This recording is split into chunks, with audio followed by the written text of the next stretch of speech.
കൃപാകടാക്ഷങ്ങൾ ഏകണേ ഞങ്ങൾക്കെപ്പോഴും.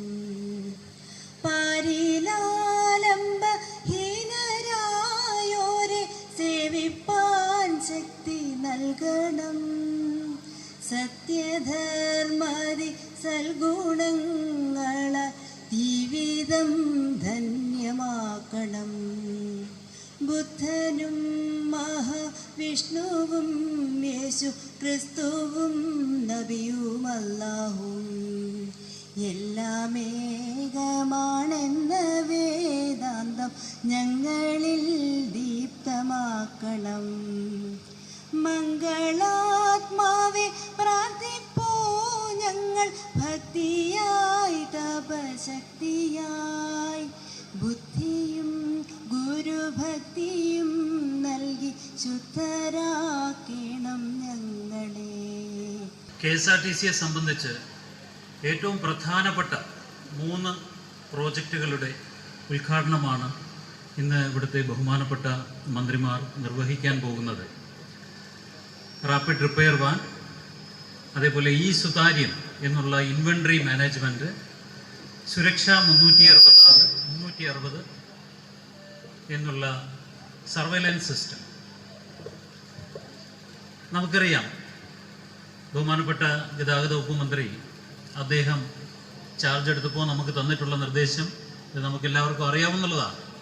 ഒന്നെന്ന് പറഞ്ഞാൽ സിമ്പിളായിട്ട് ലളിതവൽക്കരിച്ച് നമ്മൾ കൂടുതൽ പറഞ്ഞാൽ അത് കൂടുതൽ റവന്യൂ കണ്ടെത്തുക, കൂടുതൽ എഫിഷ്യൻസിയും എഫക്റ്റീവ്നെസ്സും സിസ്റ്റത്തിൽ കൊണ്ടുവരിക, ചെലവ് കുറയ്ക്കുക. ബഹുമാനപ്പെട്ട ഗതാഗത വകുപ്പ് മന്ത്രിയും അതേപോലെ ബഹുമാനപ്പെട്ട ധനകാര്യ വകുപ്പ് മന്ത്രിയും അദ്ദേഹത്തിൻ്റെ പല മീറ്റിങ്ങുകളിലും KSRTCയുടെ ഈ എഫിഷ്യൻസി ഇൻഡിക്കേറ്റേഴ്സിനെ എങ്ങനെ നിങ്ങളാണ് മെച്ചപ്പെടുത്തുന്നത്, അതിനെ നന്നായിട്ട് പഠന വിധേയമാക്കിയിട്ട് പദ്ധതികൾ ആവിഷ്കരിക്കാനുള്ള പല നിർദ്ദേശങ്ങളും നമുക്ക് തന്നിട്ടുണ്ട്. സ്വാതന്ത്ര്യ ലബ്ധിക്ക് മുമ്പ് കേരള സംസ്ഥാനത്ത് അതായത് മഹാരാജാവിൻ്റെ കാലത്ത് തന്നെ ആരംഭിച്ച ട്രാൻസ്പോർട്ട് ആണ് KSRTC. ആ KSRTC ആദ്യ ഡിപ്പാർട്ട്മെൻ്റ് ആയിരുന്നു, പിന്നീട് ഇത് കോർപ്പറേഷനായി മാറുകയുണ്ടായി. ഒട്ടനവധി പ്രതിസന്ധികളെ നേരിട്ടുകൊണ്ടും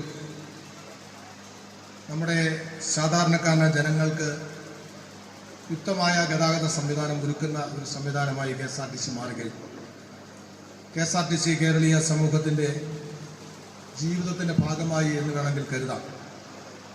ഏതാണ്ട് ദീർഘദൂര സർവീസ് അടക്കം വിവിധങ്ങളായ ട്രിപ്പുകൾ നൽകി സമൂഹത്തിൽപ്പെട്ട വിവിധ മേഖലപ്പെട്ട പ്രത്യേകിച്ച് സാധാരണക്കാരനും പാവപ്പെട്ടവായ ജനവിഭാഗങ്ങൾക്ക് ഗതാഗതത്തിൽ ഒരു അത്താണിയായി മാറുവാൻ KSRTC കഴിഞ്ഞിട്ടുണ്ട്.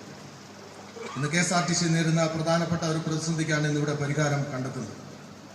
ദീർഘദൂര സർവീസുകളിലേക്ക് യാത്ര ചെയ്യുന്ന യാത്രക്കാരെ സംബന്ധിച്ചിടത്തോളം ഏറെ പ്രതിസന്ധി സൃഷ്ടിക്കുന്നതാണ് ഇത്തരത്തിലുള്ള ഗതാഗതത്തിൽ അവർ നേരിടുന്ന പ്രധാന പ്രതിസന്ധിയാണ് ഈ പറഞ്ഞ വാഹനവും കേടാകുക. അത് സമയബന്ധമായി അത് റിപ്പയർ ചെയ്ത് അവരുടെ ഗതാഗതം തുടർന്ന് നടത്തുന്നതിന് മറ്റു വാഹനങ്ങളൊക്കെ കയറ്റിയാണ് അവരെ അത്തരത്തിലുള്ള സംവിധാനങ്ങളിലേക്ക് നമ്മൾ ഇതുവരെ നടത്തുന്നത്. എന്നാൽ ഇപ്പോൾ ഈ റാപ്പിഡ് റിപ്പയർ സ്കീമോടുകൂടി ഒരുപക്ഷെ കേരളത്തിലെ ഗതാഗത വകുപ്പ് മന്ത്രിയായി ശ്രീ KB ഗണേഷ് കുമാർ വന്നതിന് ശേഷം KSRTCക്ക് വലിയ മാറ്റങ്ങളാണ് സംഭവിക്കാൻ കഴിയുന്നത്.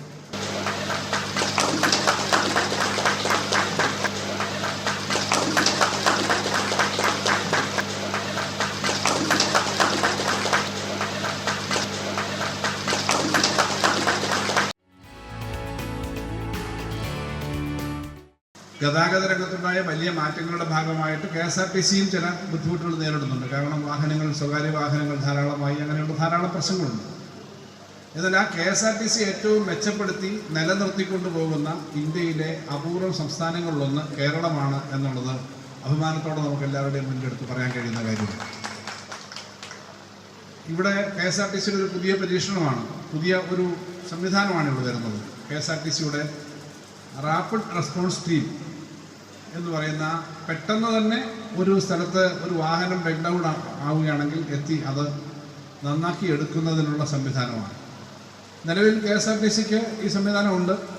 അത് പഴയ ട്രാൻസ്പോർട്ട് ബസ്സുകൾ പഴകിയ ട്രാൻസ്പോർട്ട് ബസ്സുകൾ ചേസ് കട്ട് ചെയ്ത് നീളം കുറച്ച് അങ്ങനെയുള്ള സംവിധാനങ്ങളുണ്ട്. പക്ഷെ അത് എല്ലാ ഡിപ്പോയിലും ഉള്ളപ്പോഴും പ്രധാനപ്പെട്ട കേന്ദ്രങ്ങളിൽ ഓടിയെത്താൻ പറ്റുന്ന ഒരു പുതിയ സംവിധാനമാണ് ഇന്നത്തെ കാലത്തിന് ആവശ്യമായിട്ട് ഇപ്പോൾ ഇങ്ങനെ മൊബൈൽ എന്ന നിലയിൽ വളരെ പെട്ടെന്ന് എത്താൻ പറ്റുന്ന വാഹനങ്ങൾ ഉണ്ടായിട്ടുണ്ട്. അത് കുറച്ചുകൂടി KSRTCയുടെ എഫിഷ്യൻസിയെ വർദ്ധിപ്പിക്കുമെന്നുള്ള കാര്യം ഉറപ്പാണ്. അതിനൊപ്പം തന്നെ ബഹുമാനപ്പെട്ട മന്ത്രി ഇവിടെ വിശദീകരിക്കുകയായിരുന്നില്ല, അദ്ദേഹം സംസാരിക്കുക. അതിൻ്റെ ഭാഗമായിട്ട് എങ്ങനെ KSRTCയെ കൂടുതൽ സുതാര്യമാക്കാം, അതിൻ്റെ accounting, day to day management, inventory management, അതിലൊക്കെ പറ്റുന്ന ചില സംവിധാനങ്ങളും കൂടി ഇവിടെ കൊണ്ടുവരികയാണ്. ഇൻവെൻട്രി മാനേജ്മെൻ്റ് ആണ് മോഡേൺ മാനേജ്മെൻറ്റിൻ്റെ ഏറ്റവും പ്രധാനപ്പെട്ട കാര്യം. ആവശ്യത്തിലധികം സ്റ്റോക്ക് മേടിച്ച് കൂട്ടേണ്ട കാര്യമില്ല, ആവശ്യമുള്ള സ്റ്റോക്ക് മതി. സ്റ്റോക്ക് വേണ്ടപ്പോഴേക്കും അടുത്ത സാധനം എത്തിച്ചേരണം.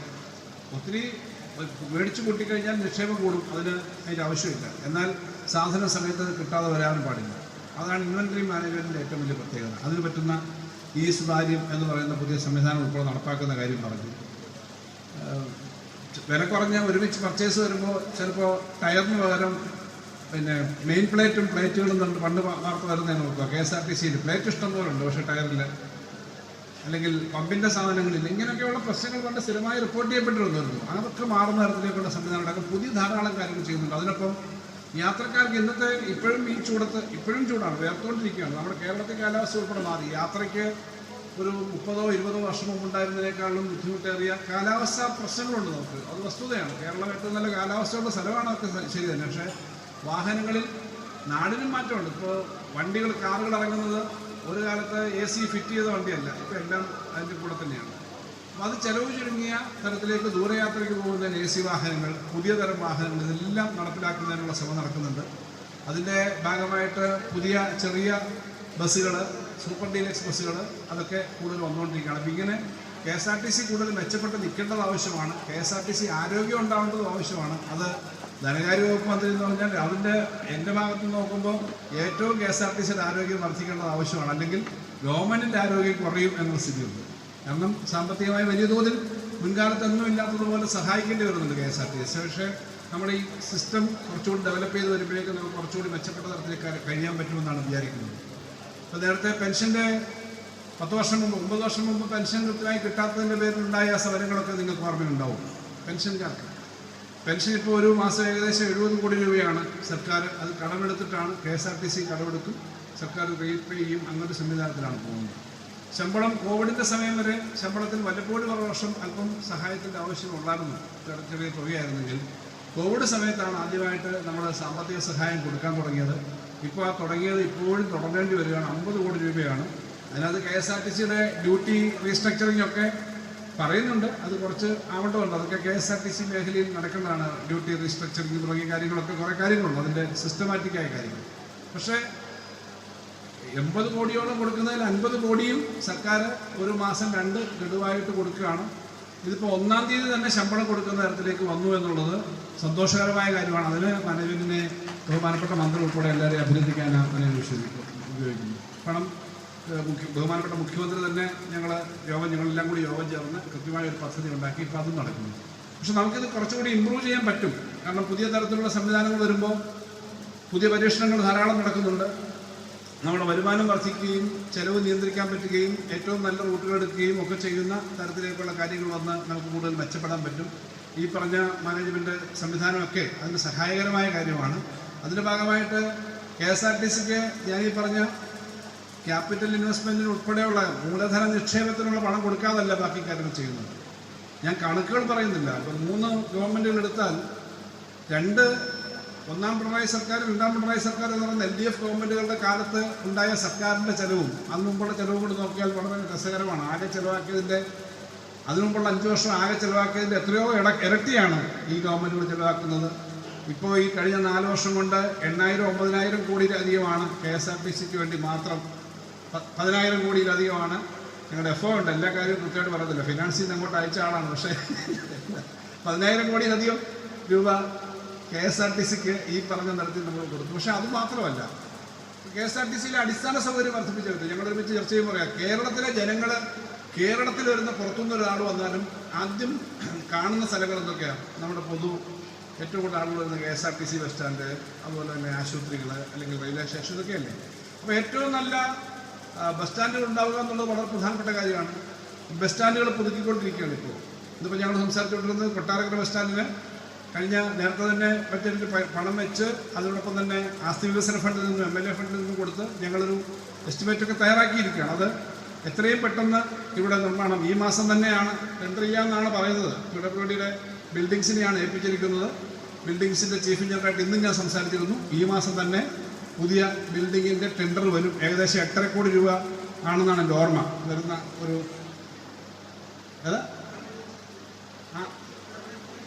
അപ്പോൾ 6.5 കോടി രൂപ. അപ്പോൾ ഇവിടെ അതിൻ്റെ പണം അതിന് പ്രത്യേകം സ്പീഡിൽ പണം നൽകാൻ വേണ്ടിയിട്ടുള്ള കാര്യം ഉൾപ്പെടെ ചെയ്തിട്ടുണ്ട്. ഇവിടെ അതിൻ്റെ നിർമ്മാണ പ്രവർത്തനം ഈ മാസം തന്നെ ആരംഭിക്കാൻ കഴിയുമെന്ന് പ്രതീക്ഷിക്കുന്നു. അതിനുള്ള കാര്യങ്ങൾ മുന്നോട്ട് നീക്കിയിട്ടുണ്ട്.